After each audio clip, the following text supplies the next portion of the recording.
Today we're here to give you actually a great announcement about the TDI Catalytic Converter Corrupt Organization that we've dismantled. 11 individuals and 1 corporation have been charged for being members of the TDI Catalytic Converter Corrupt Organization. Essentially for stealing, selling, purchasing, and reselling catalytic converters for the precious metals that they contain inside them.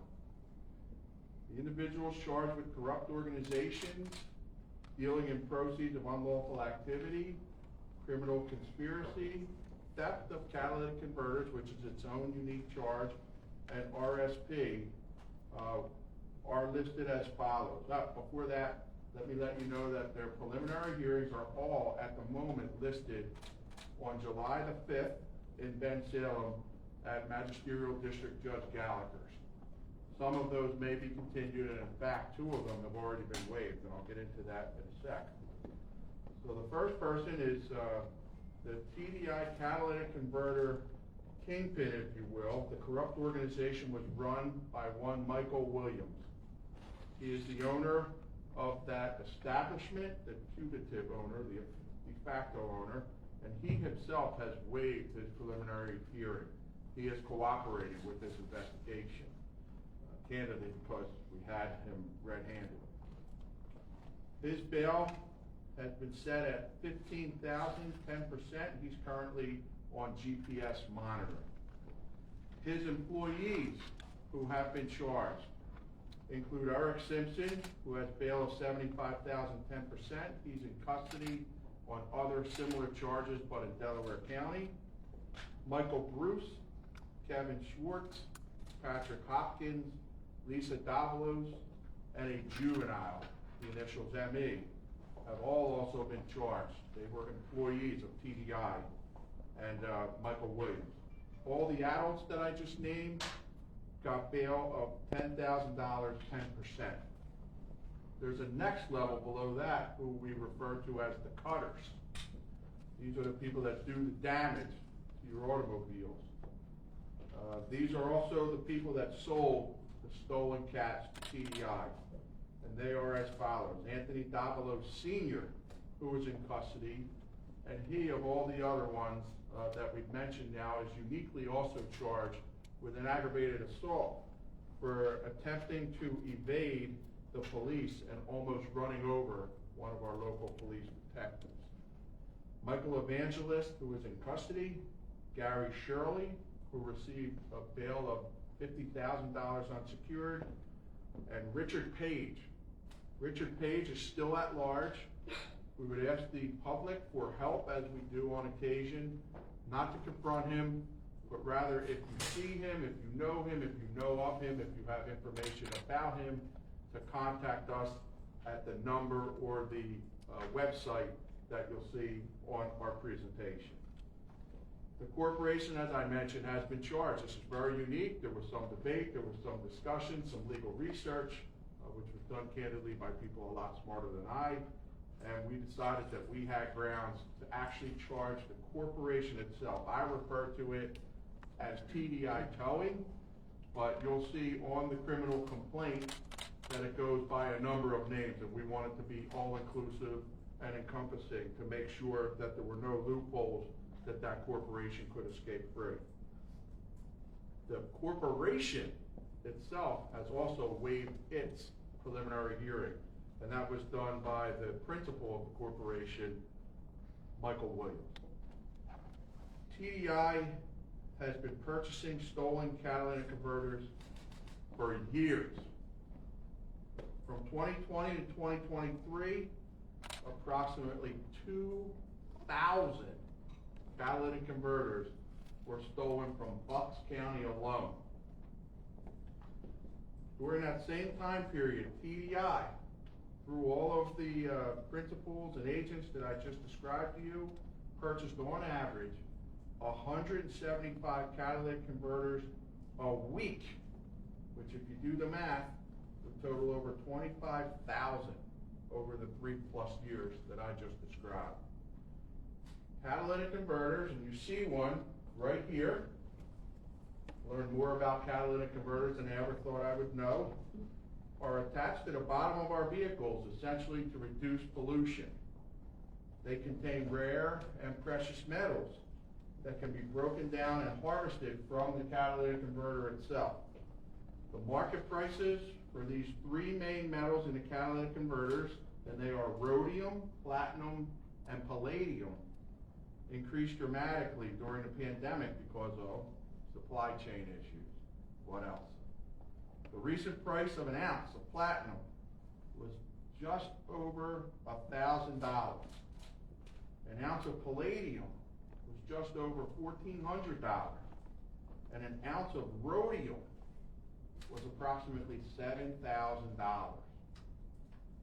The average cost to a regular citizen to replace a stolen catalytic converter is about $2,000. This doesn't include the cost of not having access to your personal or work vehicle. Imagine you go out to start your car, you have your whole day planned ahead of you, or worse, you have an emergency, and then your car won't run correctly, or it will run, but it makes a god-awful noise, and that can ruin your day or worse. And this is what at least 2,000 Bucks Countyans have experienced during the course of this theft onslaught. As I said, there were about 2,000 stolen just in Bucks County alone. That doesn't count Montgomery County, it doesn't count Philadelphia, our state police, who cover a much larger jurisdiction and have all been here to cooperate and help us in this investigation. TDI paid on average $300 per converter, totaling $8.2 million during this investigation. Our goal? To put them out of business forever. A corporate death sentence. This investigation, for which I am very proud to be a part, took about a year. As you all know, criminals don't care about borders. But when we all work together, we're not restricted by borders either. At least 27 law enforcement agencies assisted in this investigation, and you can see them listed on the screen to my left. Montgomery County, my brother-in-arms, Kevin Steele, DA Kevin Steele, is with me here today, provided invaluable assistance, sharing resources, causing a force multiplier effect. You've heard me speak about this often in other endeavors. That includes the use of manpower, technology, jurisdiction, and in fact, in this instance, data crunching resources. We continue to assist them in Montgomery County because that's how we work together in their own active CatCon investigation. At this time, I'd like to introduce another of our law enforcement partners who has been integral in its assistance, and that's the Pennsylvania State Police. I'd like to introduce Pennsylvania State Police Captain James Catita, who would like to say a few words at this time, and then I'll step back to the podium. Captain? Thank you, sir. Thank you, everybody, for being here today. I'd just like to announce that these arrests are a result of an outstanding investigative initiative by the Bucks County District Attorney's Office detectives under the leadership of District Attorney Weintraub. Today's announcement reflects the result of a successful law enforcement partnership. I commend our Pennsylvania State Police auto theft members. Some are here today. The Pennsylvania State Police Criminal Intelligence Center and analysts, and the Troop K Philadelphia and Bureau of Gaming Enforcement members who did not hesitate to assist when requested. The Pennsylvania State Police and our partners here today will continue to investigate, identify, and arrest individuals and businesses who are involved in the theft and subsequent dealings of catalytic converters, and we will work with all law enforcement partners to mitigate this statewide problem. Some of these thefts have led to violence, specifically in southern Berks County in the past year, and it's just not the theft of a catalytic converter. Individuals are desperate, and we're here to halt this epidemic. Thank you, sir. Thank you, Captain. As I'm looking around, I'm overwhelmed by the amount, not only of the cooperation, but of the support that I see. I see Philadelphia PD represented here, Warminster PD, the FBI, just to name a few off the top of my head.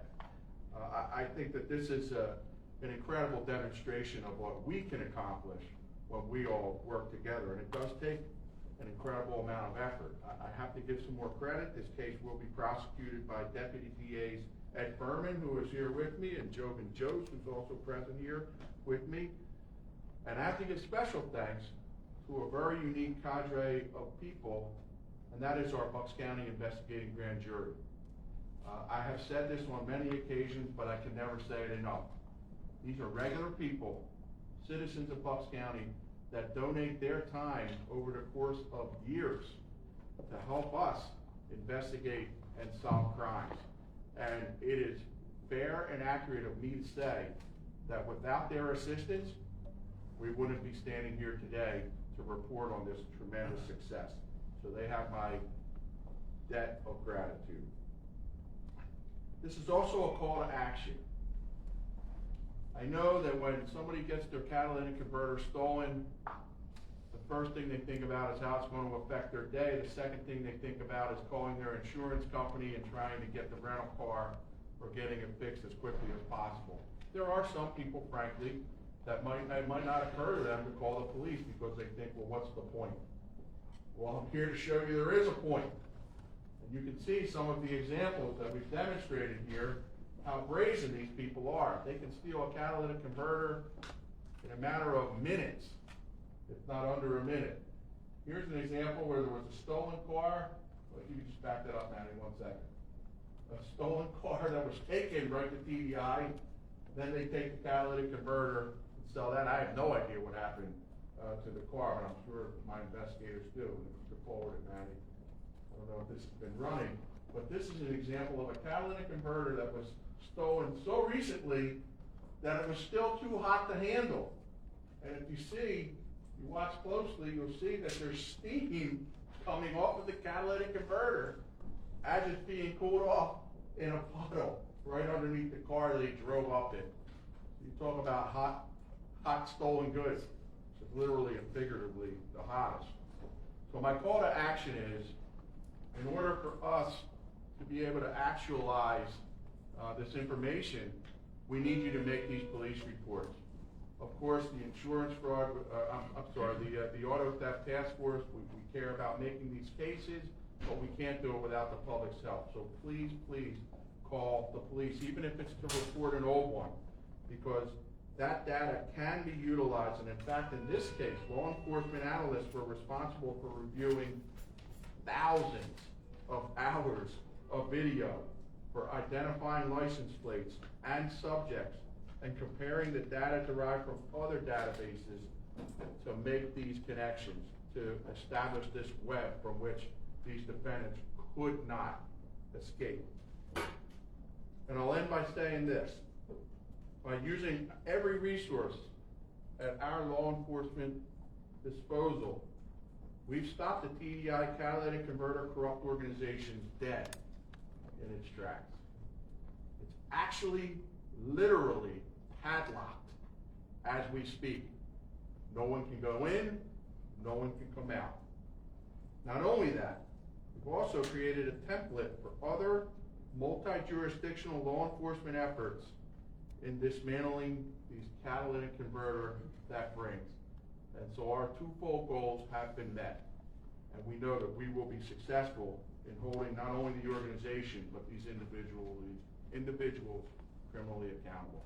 I'll take some questions now if you have any. How much of those three elements are in a catalytic converter? There's not a ton, and as you can judge by what they buy and what they sell, I think a Prius actually has the most, but if they're buying them for $300, there's about an 8% profit markup. So it's very small amounts, but the damage that they do when they cut these really wreaks havoc on our lives. So it's less than an ounce per. Yes, less than an ounce. You mentioned that Williams was reselling at another location. Are you able to say what that location is, or are they under investigation? Well, I'm not prepared to answer that, but I can say it's fair to say that there are multiple investigations that are ongoing at the local, state, and federal level. And what kind of enforcement can be done for corporations that are buying, you know, they may not be employing people that are doing this, but they're getting the resale? It's, of course, we want to hold individuals accountable, but we decided that it was going to be very important for us to go the extra mile in this case, to hold a corporation accountable so that we can prove that nobody can hide behind a corporate veil and get away with this. And if that means we literally have to put a padlock on a location and seize their assets to make sure that they can't operate in any shape or form again, that's going to be the recipe for success. Yes. Is there going to be a way for victims to recoup damages from TDI? Yes, there would be. We're going to have to establish a nexus, and sometimes that's difficult. Catalytic converters don't, at least to this point, don't have any unique markings. We here actually have run a couple of VIN etchings on catalytic converters, but it can be a fairly tedious process.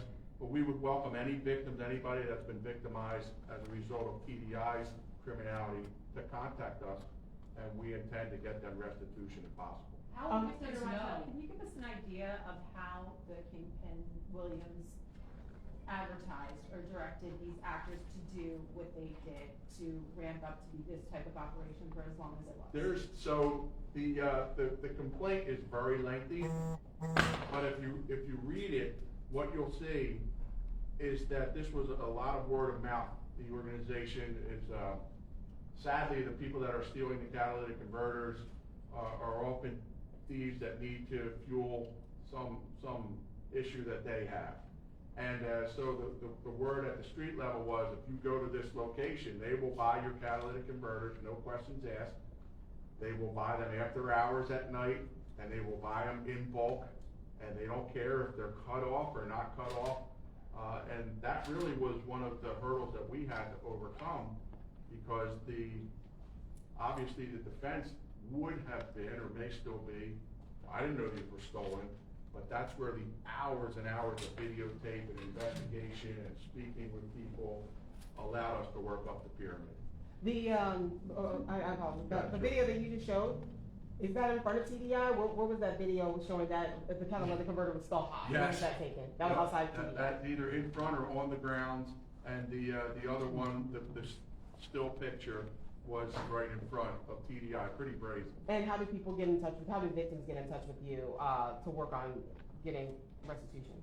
Well, I'll leave that to Deputy DAs Berman and Jost, but any victims that we get information from, they can use our tip line, bucksda.org, or 215-348-6344 to contact us.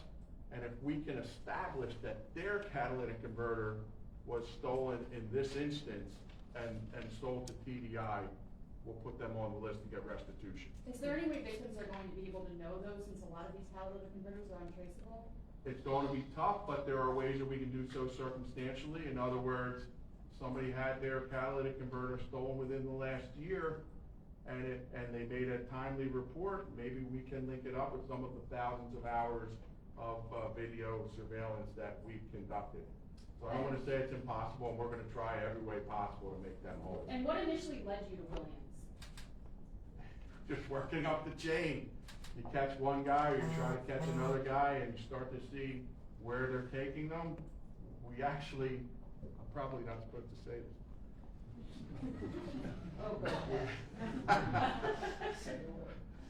We actually used investigative tools of the trade to, here, I'll give you an analogy.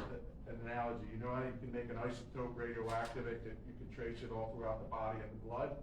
Well, you can do the same with catalytic converters. As long as you know which ones they are, if one gets stolen, you can track it back to where it's going to be sold. I could say it like that, still be a little mysterious. Where do these precious metals go? I mean, where's the market for that? That's a great question.